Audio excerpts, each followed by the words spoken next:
that encourages women to define themselves, to be more outspoken, to declare what they want. Don't be passive aggressive in the workplace, et cetera, et cetera. But she blames everything on men. She goes as an example, of how bad social society's indoctrination is of women. She says that, like, my husband and I, and so on. We share all the housework, but when I'm away from the home, I'm so guilty all the time, and he thinks we're like heroes. And she's like, you see the way I've been falsely trained. I'm going, excuse me, maybe women have more moral imagination, more emotional sensitivity. So a man can say, I did my thing with the kids, I don't have to think about them. Yeah, that seems to be true. Women, if you've given birth to children, yes, you are tied to them psychically. Excuse me, it's not coming from social messaging.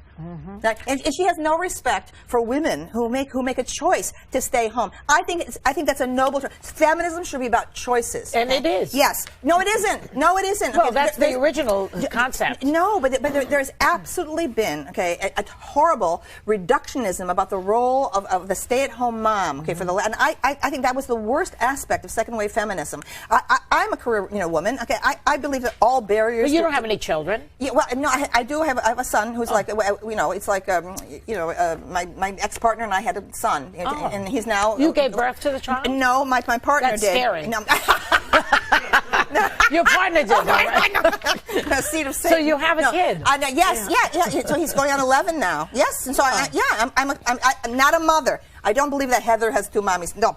I'm a co-parent. Okay, yeah. So everything I was talking about in terms of gender differences and the way women are and so on, I've seen it borne out in my own my career now of 11 years as a co-parent. And so, but I see around me everywhere in the suburbs of Philadelphia women who have very good educations and very great interesting career who gave that up in order to focus on their children. They have 2, 3, 4 children. I think that's a noble sacrifice. Those girls usually have a lot of money. The husbands are making the money. But how can they afford to do that? Well, they're not living large, okay? Right. Sometimes you do have to make sacrifices, okay? Yeah, that's true. And so what I see around me are these amazing suburban moms, okay, who have an ability to multitask. You see, the husband shrinks once a mother has children, okay? The husband simply becomes a pawn on the larger chessboard organized by the mom, super mom, okay, and so on. So everything I have said about the gender differences, I feel has been borne out by my own observation and experience, okay? As a suburban co-parent. Right. Okay. Here's another subject. Yeah. I want your take on.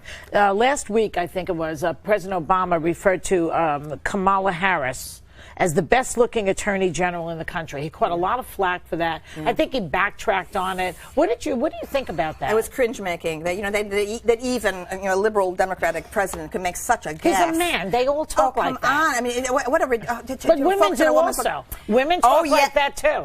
Women dress for other women. This is the great secret. This is why I watch The Real Housewives on Bravo. I'm addicted to that series. Which one? Every one of name one. I know every. Atlanta. And I watch every single one of them. The Beverly Hills, New York, Orange County, Miami, name it. Okay, I watch the episode multiple times. Okay, multiple times I'll watch it. Okay, in 15 seconds. It captures the way the women are with each other. Yeah. Women dress for each other. It's not about men. Men are nothing. Men are shoved to the sides on those shows. It's true. Okay, we'll have more with Camille in just a minute. Hold on to your hats.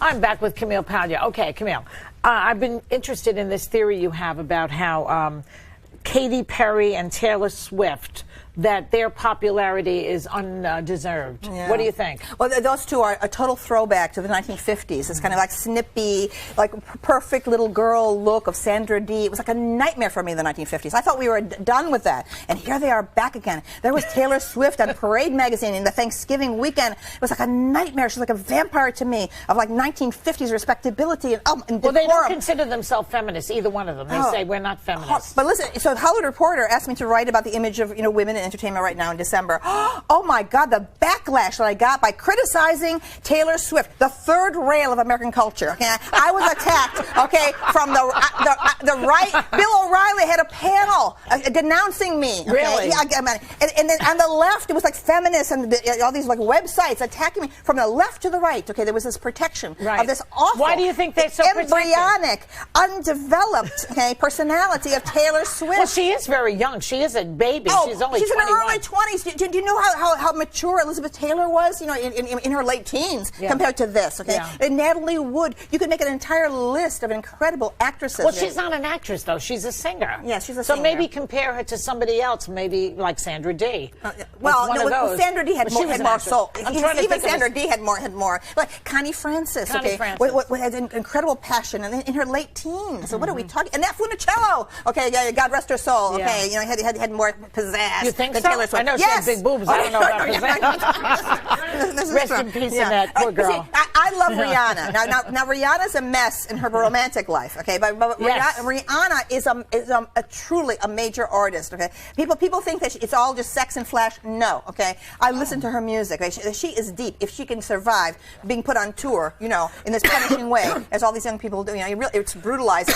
I mean, I hope her artistry can last. Okay, but what a disaster Rihanna's private life is. This attraction to a man who abused, who beat her, and to go back again and again to is terrible. There are a lot of people like that in this country, in this world. So I mean, she's not that unusual, really. Well, my analysis was 20 years ago. Okay, in my writings on feminism. Okay, that the battered woman syndrome is a distinct syndrome, and you cannot just get restraining orders from the police. Okay, you cannot involve the police, male authority figures. So what should you do? No, you have to change your mind. You have to realize in your mind, okay, that what you're doing, that you're enabling an infantile personality. I think it's a maternal thing. Okay, that in fact what Rihanna has said. Oh, even after he beat me, she told Oprah. Okay, and she said, I still thought, who is taking care of him? Who will save him? I went, oh my God. Okay, she really feels as if it's almost like the Madonna and the baby Jesus. Okay, and then when they get hit again, what do they think? Well, then he immediately says, oh, I'm sorry, I didn't mean to do that. They have hot sex, okay? And she thinks, oh, I've healed him now. He's going to be better now. So it's like a nurse syndrome. Okay. I'm saying go to nursing school, okay? Drop the boyfriend. Just tell me one thing before we go. Why do you compare Rihanna to Princess Diana? Well, I wrote this cover story in London, the Sunday Times Magazine, earlier this year. And I said that the way that Rihanna was using Instagrams and all kinds of sexy photos of herself as part of a romantic triangle, trying to get Chris Brown back over 4,000 miles and so on. Oh, my God, this is like Diana. Oh, so it's not narcissism. It's like trying to get the guy back. No, but it's dangerous. You give your soul to the paparazzi, there's nothing left. That's true. Okay, very good. Great to have you here. Go pick up a copy of Camille's book, Glittering Images. It's out now, right? Yes, out now. Thanks to all my guests. See you tomorrow. About the transgender question, right? There is something going on that's beyond the sort of liberation of fluidity.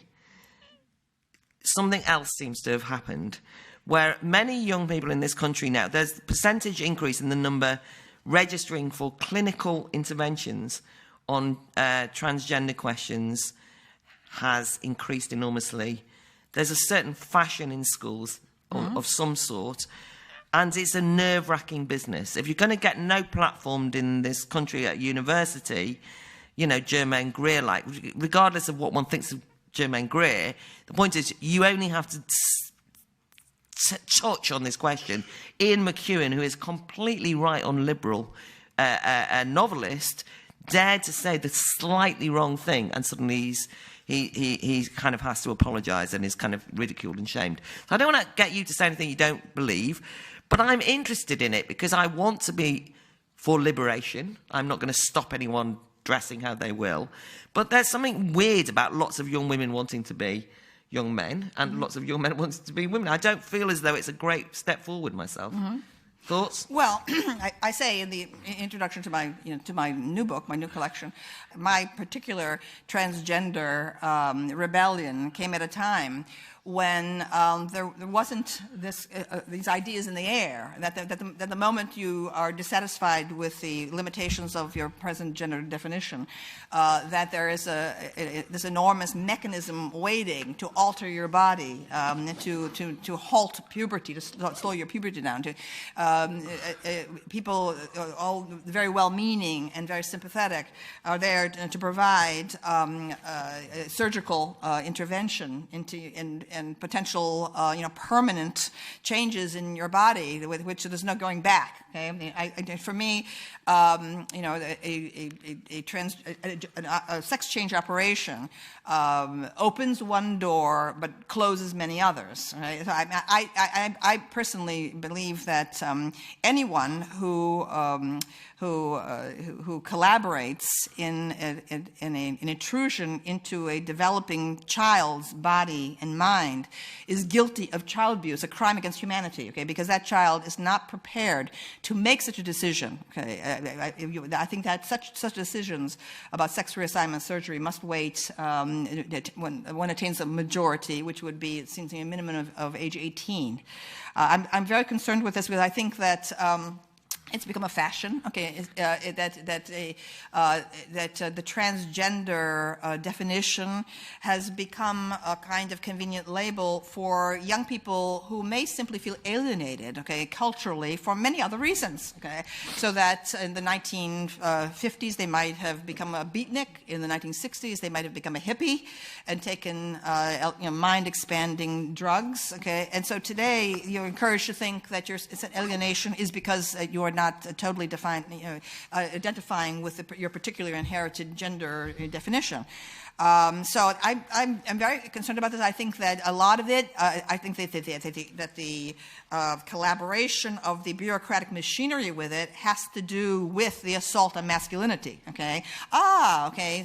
So you see, the gender doesn't really exist. It's not really polarity. I mean, everything's all about expanding women's rights, but also terminating men. Okay, and defining men out of existence. Masculinity is by definition toxic. Okay, masculinity doesn't exist. And you see, this is the proof of it. Now I began all of my studies. My book Sexual Personae began as a dissertation at Yale graduate school on androgyny. I've always been fascinated, attracted, to the subject of androgyny, and that's what sexual personae is. I explored it in history, but the more I explored it, I realized that that historically, the movement toward androgyny occurs in late phases of culture. Okay, as a civilization is starting to unravel. Okay, and that you can find it again and again and again through history in the Greek art. Okay, you can see it happening. All of a sudden, okay, there's a kind of the sculptures of handsome nude young men athletes that used to be very robust. Okay, in the archaic period, suddenly began to seem like wet noodles. Okay, toward the end. Okay, and that the people who live in such periods, a late phase of culture, whether it's the Hellenistic era, whether it's the Roman Empire, whether it's the Mauve decade of Oscar Wilde in the 1890s, whether it's Weimar Germany, people who live at such times, okay, feel that they're very sophisticated, they're very